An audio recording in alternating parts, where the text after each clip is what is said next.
Hi అండి, అందరికీ నమస్తే. ఇప్పుడు మనం ఒక హెర్బల్ టీ తయారు చేసుకుందాం. ఇది లక్ష్మణ ఫలం, దీని ఆకులతో తయారు చేసుకుందాం. 2 గ్లాసులు వాటర్ పెట్టుకుందాం. ఎండబెట్టిన ఆకుల్ని ఈ వాటర్లో వేసి మరగనిద్దాం. ఇవి నీడలో ఆరబెట్టిన లక్ష్మణ ఆకులు, లక్ష్మణ ఫలం చెట్టు ఆకులు. నీళ్ళు 1 గ్లాసు అయ్యే వరకు మరగబెట్టాలి. ఇవి ఆల్రెడీ కడిగి ఆరబెట్టిన ఆకులు. మళ్ళీ ఒకసారి కడిగేసుకొని కావాలంటే చిన్న ముక్కలు కానీ పౌడర్లాగా కానీ మిక్సీ పట్టేసి కానీ ఇలా మరగబెట్టుకోవాలి. ఇది క్యాన్సర్ పేషెంట్లకు కూడా చాలా మంచిది. కీమో పెడతారు కదా, వాళ్ళకి అలా మెడిసిన్లా పనిచేస్తుంది.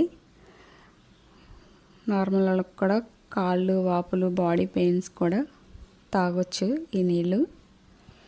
ఇలా బాగా మరగనివ్వాలి. 2 గ్లాసుల వాటర్కి 1 గ్లాస్ అయ్యే వరకు మరగనిచ్చి చల్లారిన తర్వాత ఇలా కలర్ వస్తాయి. బాగా వీటిని వడగట్టుకొని తాగేయడమే. కావాలంటే కొంచెం నిమ్మరసం కానీ తేనె కానీ కలుపుని తాగొచ్చు.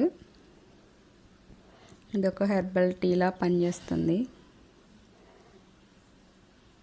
ఇలా తాగేయడమే. దీన్ని ఎవరైనా తాగొచ్చు.